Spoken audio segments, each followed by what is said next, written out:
Channel CV breaking news. আসসালামু আলাইকুম প্রিয় দর্শক, স্বাগত জানাচ্ছি চ্যানেল সিভি এর স্পোর্টস নিউজে। বাংলাদেশ ক্রিকেট বোর্ডের নির্বাচনকে ঘিরে এখন দেশ জুড়ে চরম উত্তেজনা।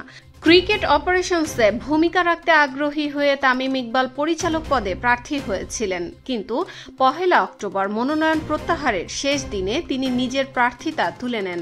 ক্রিকেট অঙ্গনে এটি ছিল বড় আলোচনার বিষয়। অনেকে ভেবেছিলেন তামিমের যোগদান বিসিবিকে নতুন দিক নির্দেশনা দিতে পারত, তবে তার এই হঠাৎ সিদ্ধান্তে অনেকেই বিস্মিত ও হতাশ।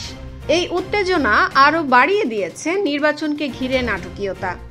তবে অন্যদিকে কিছু প্রার্থী বিনা প্রতিদ্বন্দ্বিতায় নির্বাচিত হয়ে যাচ্ছেন। কিংবদন্তি ক্রিকেটার আমিনুল ইসলাম বুলবুল, প্রখ্যাত কোচ নাজমুল আবেদিন ফাহিম এখন প্রায় নিশ্চিতভাবে পরিচালক হচ্ছেন। এবার দেখে নেওয়া যাক বিসিবি নির্বাচনের সময়সূচি ও কাঠামো।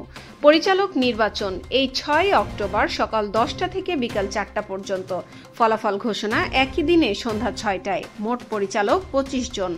এর মধ্যে 10 জন আসবেন জেলা ও বিভাগীয় সংস্থা থেকে, 12 জন ঢাকা মেট্রোপলিটন ক্লাব থেকে, 1 জন অন্যান্য ক্যাটাগরি থেকে এবং 2 জনকে মনোনয়ন দেবে জাতীয় ক্রীড়া পরিষদ বা এনএসসি।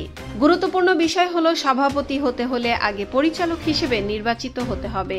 এরপর নির্বাচিত পরিচালকরা ভোট দিয়ে সভাপতি ও সহ সভাপতি নির্বাচন করবেন। সভাপতি নির্বাচন 6 অক্টোবর সন্ধ্যা 7:30।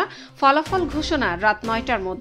সব মিলিয়ে বিসিবি নির্বাচন ঘিরে উত্তেজনার পারদ চড়ছে প্রতিদিন। তামিম ইকবালের হঠাৎ সরে দাঁড়ানো, আদালতের স্থগিতাদেশ আর একাধিক প্রার্থীর বিনা প্রতিদ্বন্দ্বিতায় নির্বাচিত হওয়া, সবকিছুই এই নির্বাচনকে করেছে আরও নাটকীয় ও আকর্ষণীয়।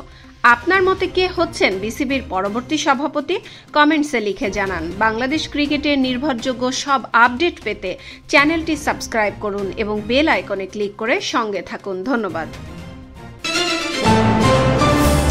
Subscribe now for daily news and updates.